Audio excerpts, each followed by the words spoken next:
तो उन्हें पता चला कि हवन में प्रयोग होने वाली आम की लकड़ी जब जलती है तो फॉर्मिक एल्डिहाइड नामक गैस उत्पन्न होती है, जो कि खतरनाक बैक्टीरिया और जीवाणुओं को मारती है तथा वातावरण को शुद्ध करती है।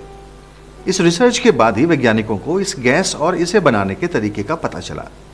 गुड़ को जलाने पर भी यही गैस उत्पन्न होती है। टॉटिक नामक वैज्ञानिक ने हवन पर की गई अपनी रिसर्च में ये पाया कि यदि आधे घंटे हवन में बैठा जाए अथवा हवन के धुएं से शरीर का संपर्क हो तो टाइफाइड जैसे खतरनाक रोग फैलाने वाले जीवाणु भी मर जाते हैं और शरीर शुद्ध हो जाता है। हवन की महत्ता देखते हुए राष्ट्रीय वनस्पति अनुसंधान संस्थान लखनऊ के वैज्ञानिकों ने भी इस पर एक रिसर्च की। क्या वाकई हवन से वातावरण शुद्ध होता है और जीवाणु नाश होता है अथवा नहीं?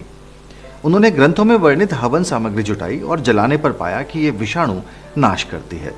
फिर उन्होंने विभिन्न प्रकार के धुएं पर भी काम किया और देखा कि सिर्फ आम की लकड़ी 1 किलो जलाने से हवा में मौजूद विषाणु बहुत कम नहीं हुए, पर जैसे ही उसके ऊपर आधा किलो हवन सामग्री डालकर जलाई गई तो 1 घंटे के भीतर ही कक्ष में मौजूद बैक्टीरिया का स्तर 94% कम हो गया। यही नहीं, उन्होंने आगे भी कक्ष की हवा में मौजूद जीवाणुओं का परीक्षण किया और पाया कि कक्ष के दरवाजे खोले जाने और सारा धुआं बाहर निकल जाने के 24 घंटे बाद भी जीवाणुओं का स्तर सामान्य से 96% कम था।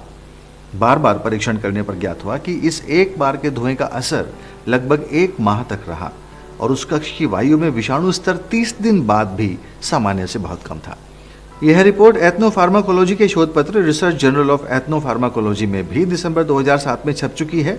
रिपोर्ट में लिखा गया है कि हवन के द्वारा न सिर्फ मनुष्य को नुकसान पहुंचाने वाले बैक्टीरिया का भी नाश होता है, बल्कि वनस्पतियों एवं फसलों को नुकसान पहुंचाने वाले बैक्टीरिया का भी नाश होता है, जिससे फसलों में रासायनिक खाद का प्रयोग कम हो सकता है।